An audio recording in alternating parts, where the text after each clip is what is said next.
Welcome to All Villa, No Filler. Remember to subscribe to the show, follow us on Spotify, Apple, YouTube, and wherever you get your podcasts. This is Rivalries. Today I'm joined by Greg O'Keefe. He's a senior writer from The Athletic, and he also co-hosts the Everton fan-led podcast All Together Now. Greg, it's great to have you back on the podcast. Good to see you. I'm glad to see Villa doing so well this season. Yeah, we'll talk a little bit more about that later. But first, we'll get to Everton. Greg, what's your overriding feeling for Everton fans going into the game against Aston Villa this weekend? Well, Everton have had like a bit of a pause from action in the Premier League anyway, and it's probably much needed. They've got one of the smaller squads in the top flight, and it's told over the last three games they've gone from really booking everyone's expectations after they got that points deduction by going on an unbeaten run of five games. Now, it's sort of reality sort of hit home, and obviously last time out in the Premier League was pretty much the nadir of that kind of reality check, if you like, when they were beaten 3-0 away by Wolves, and it was a very uncharacteristic Everton performance. So the biggest thing about Sunday is, I think, getting back to trying to get not just obviously winning ways, but a bit of them real selves, because they weren't themselves against Wolves, and what that identity and that real selves is under Sean Dyche is something that the players and the fans have bought into. And it's all about the cliched fundamentals. They work extremely hard for one another, probably in the awareness that they don't have that many outstanding players in terms of technique or vision or anything like that. The days of James Rodriguez and so on and so forth are well and truly over. But they make up for that lack perhaps with the work rate, the extreme fitness, and the organisation under Sean Dyche.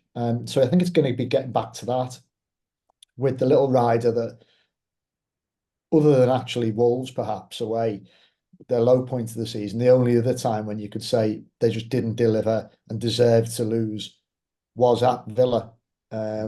Definitely the second game, I think it was. And Yeah. it was the poorest performance from an Everton point of view. Anyway, obviously you've got to give Villa credit, but maybe there'll be a chance to atone for that against a team that, we used to be neck and neck so often, Mm. didn't we? You and I often discussed that, and Villa have pulled away now, and maybe that'll be in the back of their minds as well to remind everybody that Everton are still punching above their weight this season. Yeah, it was quite incredible how it seems to have a galvanizing effect, the points deduction, where Everton sort of, I think you lost 3-0 to Manchester United, but then went on a really good run. But So, yeah, like I say, you've fallen off a little bit in recent games. Is that partly because, I mean, I've sort of said this about Villa as well, that we had so many games in December that towards the end of it, it felt like we'd reused a lot of the same players. yeah. It felt like the energy levels weren't quite the same as they had been earlier in the month. Have Everton, with the small squad, have they had a similar experience, do you think? Yeah, completely. And unlike with Villa, perhaps you might say otherwise, but Everton don't have much depth. Their Mm. first 11 are going to give anyone a game. But then around that, you've had, they did sign Beto from Udinese in the summer, and he's adequate striking cover for Dominic Calvert-Lewin. Mhm. Otherwise, they don't have players that can automatically come into that team and make a big difference in the key areas of midfield and out wide. Arnaud Danjuma, who's on loan for Villarreal, has been hit and miss and flattered to deceive, to be honest. So what it's meant is when they've lost players like Abdoulaye Doucoure, who's been the player of the season, they've had to kind of move things around within a limited bunch of players to try and plug that gap. And it's just not doing it. They had Jack Harrison, who's on loan from Mm. Leeds, who's excelled in a wide role. They shifted him inside at one point and played him in that role behind Dominic Calvert-Lewin. So one of the three in central midfield, which Doucoure does so well, because what he'll do is he'll get forward and into the box when Everton are breaking and whipping these crosses in, and he'll try and get second balls. But then when he's needed, he'll drop back into midfield. So take him out of the equation has been a bit of a blow. Jack Right. Harrison, as I mentioned, has sort of got the energy, if not quite the prowess, the goal scoring prowess, and he's tried to fill that. But then you're taking him away from the wing and you're looking, well, who's going to come in and fulfill, replicate his work rate there? And you struggle because Danjuma just doesn't work as hard. So Mm. um, it's been a quandary, and obviously Dwight McNeil is like the archetypal Sean Dyche player as well.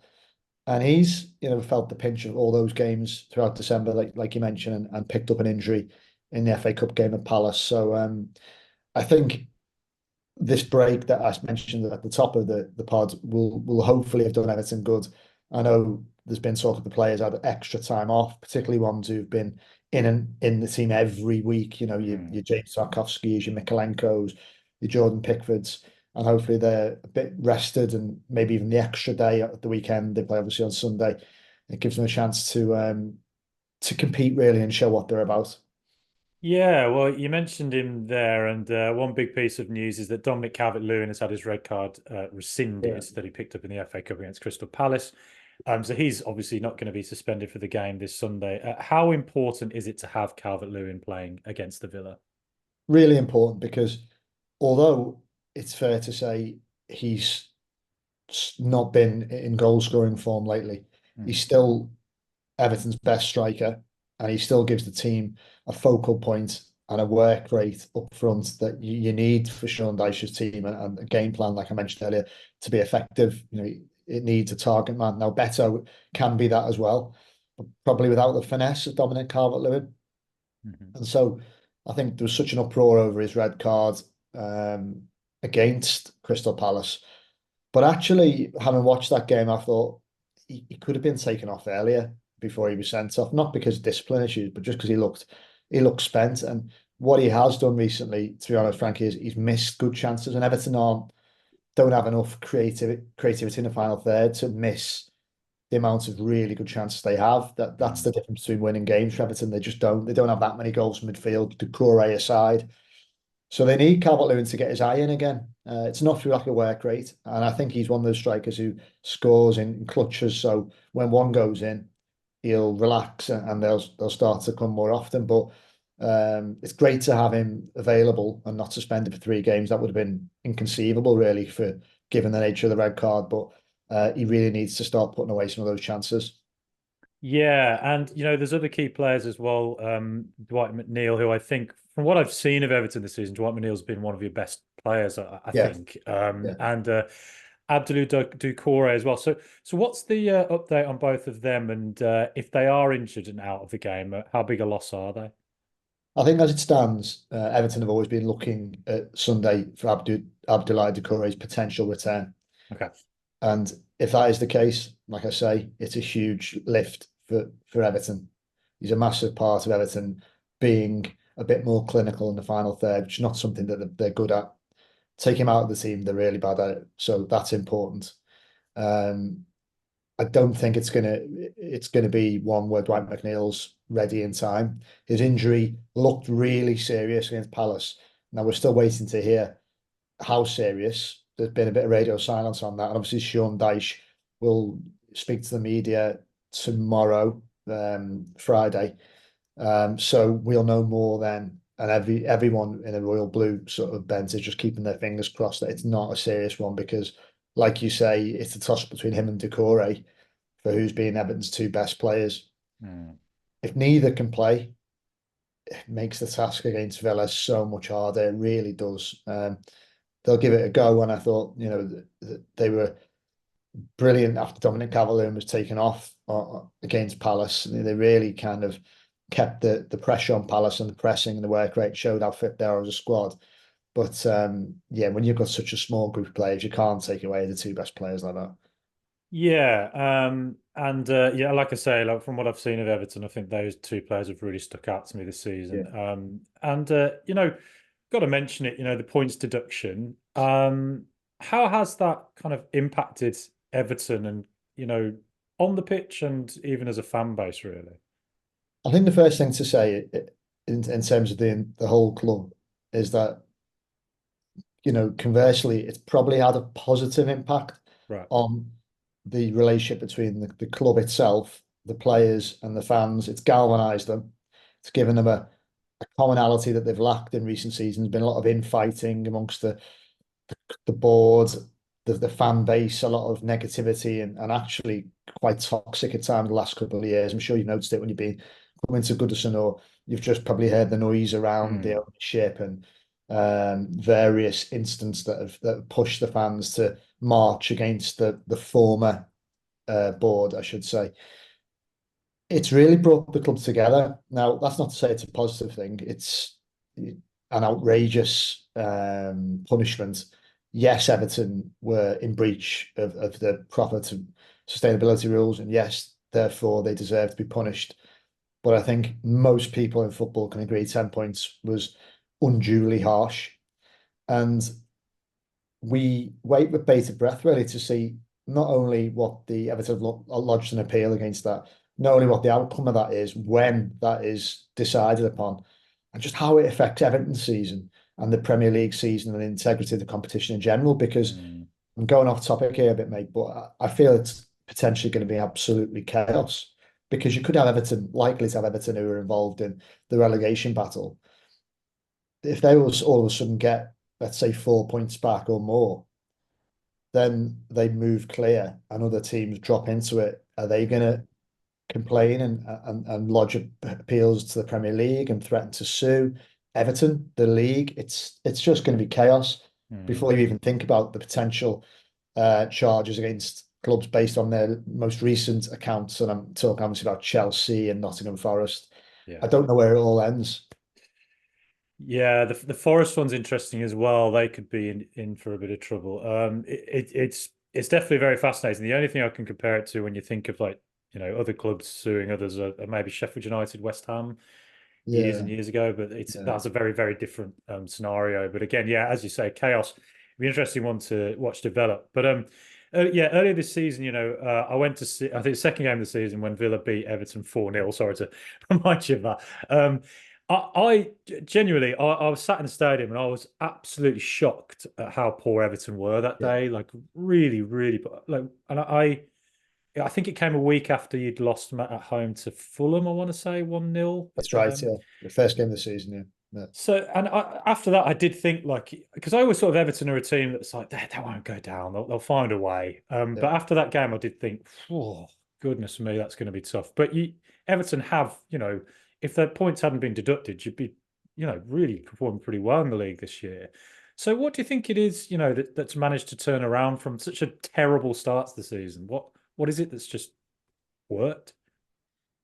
I think Sean Dyche has had time. Last season, obviously, he came in towards the end of the season just with the remit of keeping him up after yet further management upheaval, replacing Frank Lampard.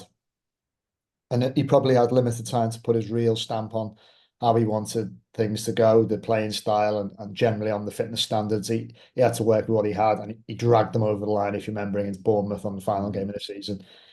He's since had a pre-season, obviously, and more time to embed his values and his coaching team's values, and that's helped.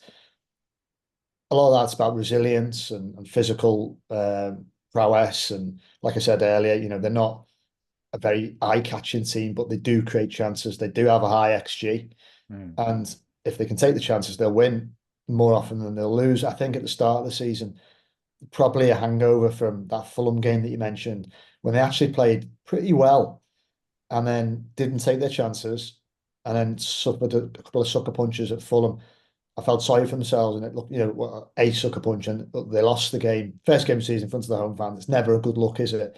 So I Mm. think they went into the Villa game possibly feeling a bit sorry for themselves, and were absolutely schooled by Villa. You've seen what Villa have done since. That's kind of in some ways no surprise, but that Mm. was hands down the worst performance at Villa Park. I expect a lot better than that, and Right. obviously they were better in the League Cup, weren't they? Against the Villa. So Yes. Yeah. Yeah. it'll just be really interesting. Like, there's two managers there in Emery and Dyche. You've got, clear principles about the game. There's a clear identity that they've built. And they're not particularly similar. I wouldn't imagine having watched Villa this season, but it'll be good to see how, Everton approach Villa at home. Everton just don't want the ball. They're not a particularly good possession team. They love to be a counter-attacking team, and even at home, more often than not, they're having a lower possession rate. So it'd be great to see how they match up. And as I said at the top, whether they can kind of get a psychological atonement for that horror show at Villa Park. Yeah. I think what might have happened as well is I think Villa early in the season might have caught a few teams by surprise just with sort of how fluid and attacking we actually are. Possibly, yeah. Maybe Everton just got caught cold by that a little bit and probably have learned from teams like Sheffield United recently who sit deep against us, Nottingham Forest sat deep against us. We seem to struggle a little bit against low blocks or struggle to break them down rather. And then when teams hit us on the counter, that can be a bit of an issue. So I'll be interested to see that dynamic play out if it does at Goodison this Sunday, I think. Actually, one player I did want to ask you about, Jared Branthwaite. He's getting linked with a lot of big clubs at the moment. Like I think Real Madrid was one of them. Yeah. It's the nature, isn't it? When Villa or Everton have a really good player, we always just get used to these other clubs getting linked to them. Yeah. How good is he? Really good.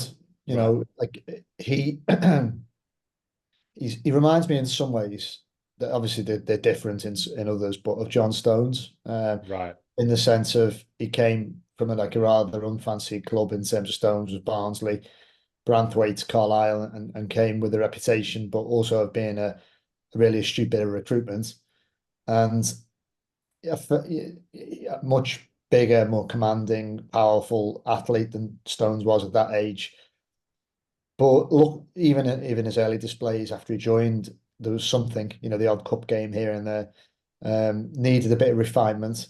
And so then, to see him go and get a loan at PSV was interesting. Showed you what Marcel Brands, our former director of football, now the sporting director of PSV, saw in him as well.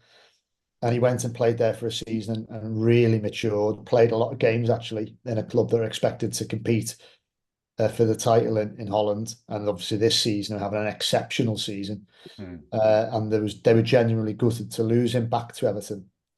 And he got his chance this season under Dyche, and he just has not looked back. And when I say John Stones, I mean some of the hallmarks are that comfort in possession, that really elegance on the ball, the calmness to pick a pass from the back.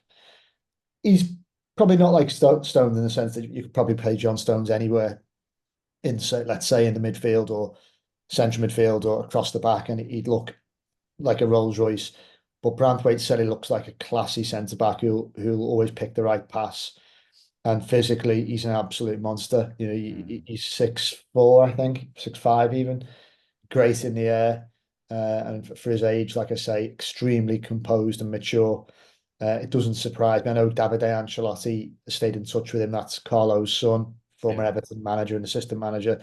And no doubt he is on the lists to watch of the best clubs in Europe. I don't know what about you, but these days it seems like in the past Everton who had a player breakthrough like that, you got a season or two where you could, and now it seems like they're almost plucked off your hands within a season, or certainly the threat of it's there. So I wouldn't be confident of keeping him at the summer. I'd be surprised if he moved on in January, but his list of admirers is only going to get longer. And while the uncertainty over Everton's ownership continues, obviously there's currently an outstanding process for 777 partners to become the club's new owners. They're vulnerable. Everton are skint, and they need to bring in as much money as they can. They're running at a loss. They've piled on debt, and so if a serious offer came in, even this month, it would be interesting to see what happened. God forbid, but in the summer, he could well be playing his football elsewhere, unfortunately. Right. Okay.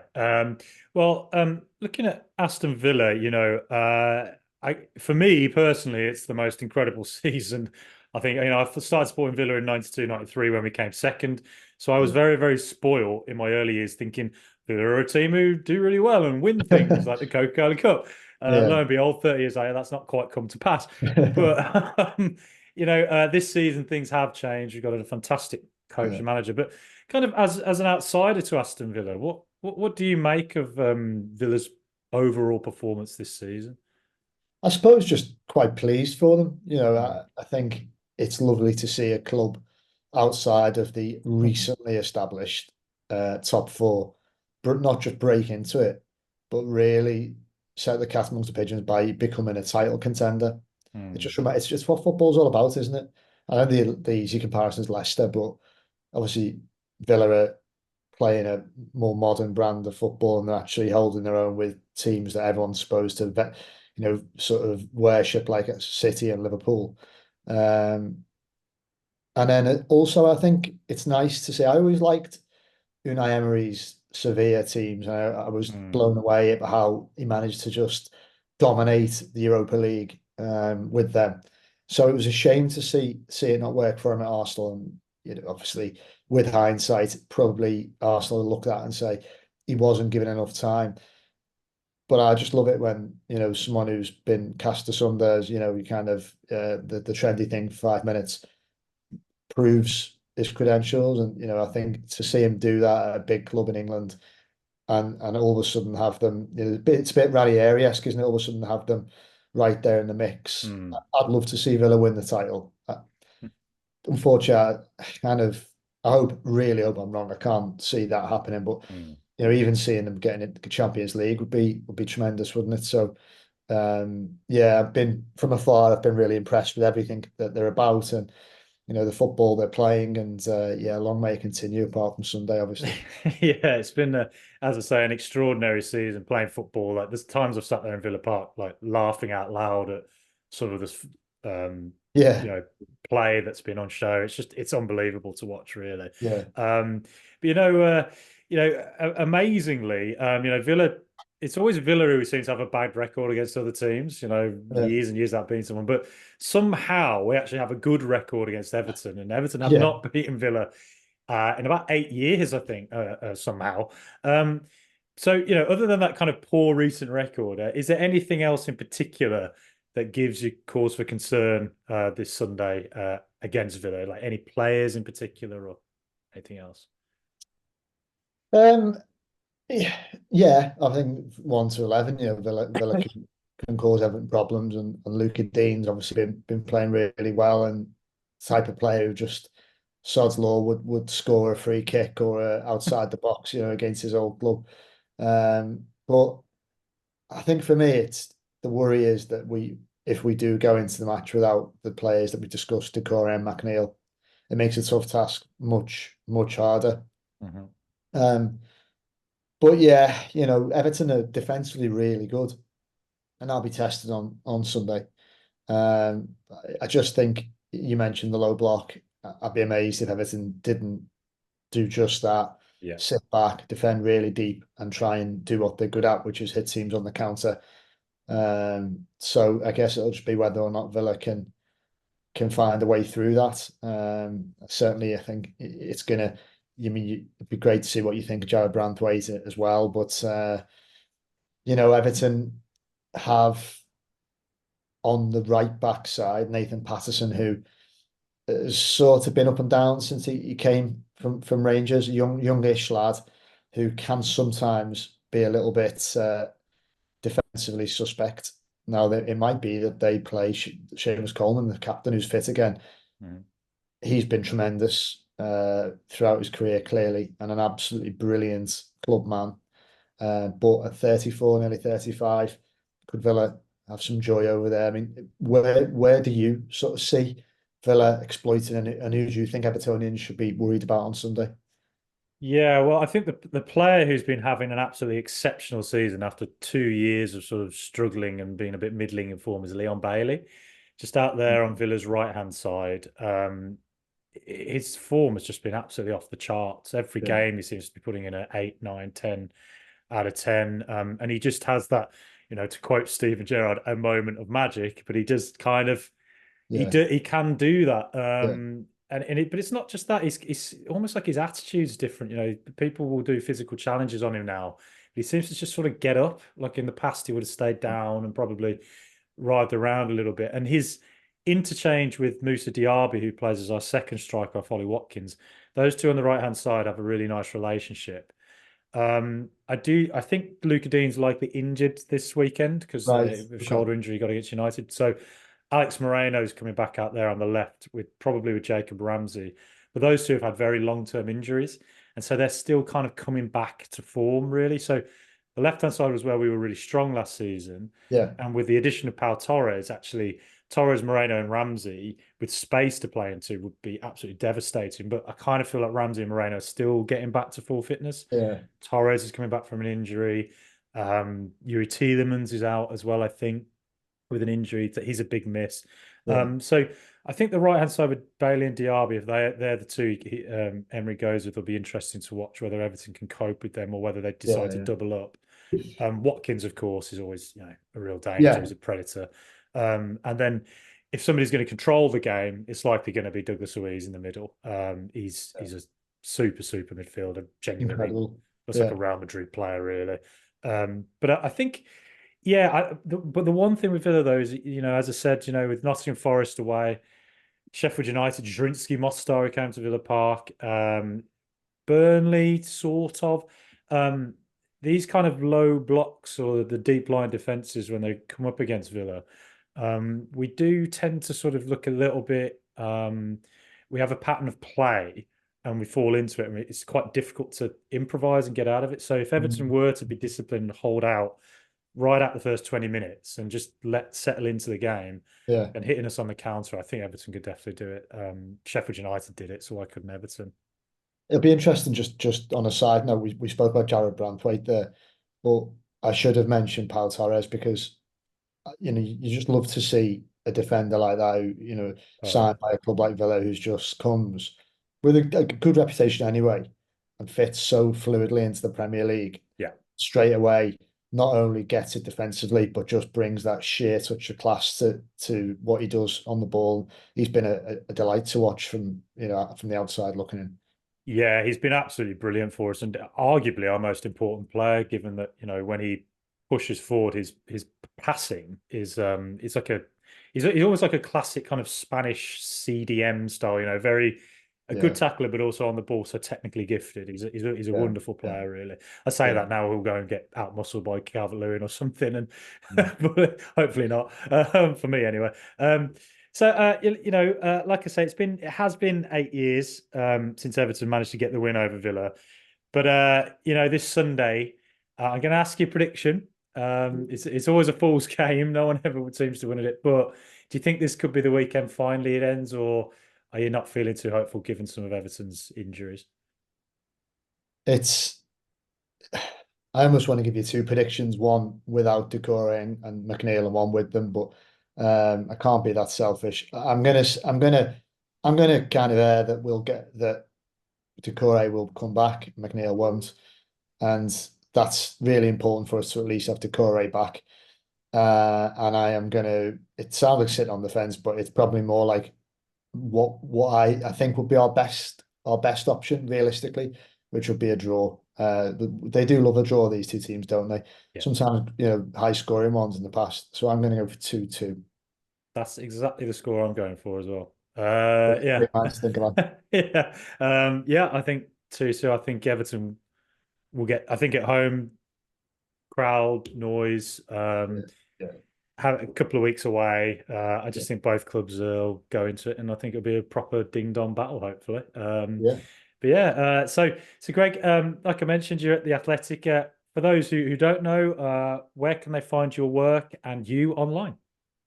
Brilliant. So yeah, my work is on, as you say, on the Athletic, which has been working there now for the past 3.5 years. Absolutely loved it. I know our Villa coverage is really strong and has been, and Mm, I was covering Everton, and this season I've been on a slightly different remit, covering players from the US team and Americans who are playing in Europe and the UK. So that's been really different and interesting. I'm getting to go and do some interesting interviews, and I'm in Germany next week speaking to Joe Scally at Mönchengladbach, and then mm. hoping to get over to Eindhoven as well because there's three Americans in PSV are absolutely tearing it up at the moment.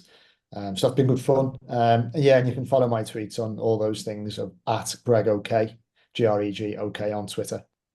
Thank you so much, Greg. Thanks for joining us. And like I say, Everton, the definition of a proper club, very similar to Aston Villa in many ways. So I wish Everton all the best this season, and you as well. Apart from this Sunday, of course, but obviously I wish you and Everton the best for the rest of this season. Thanks for coming on, Greg.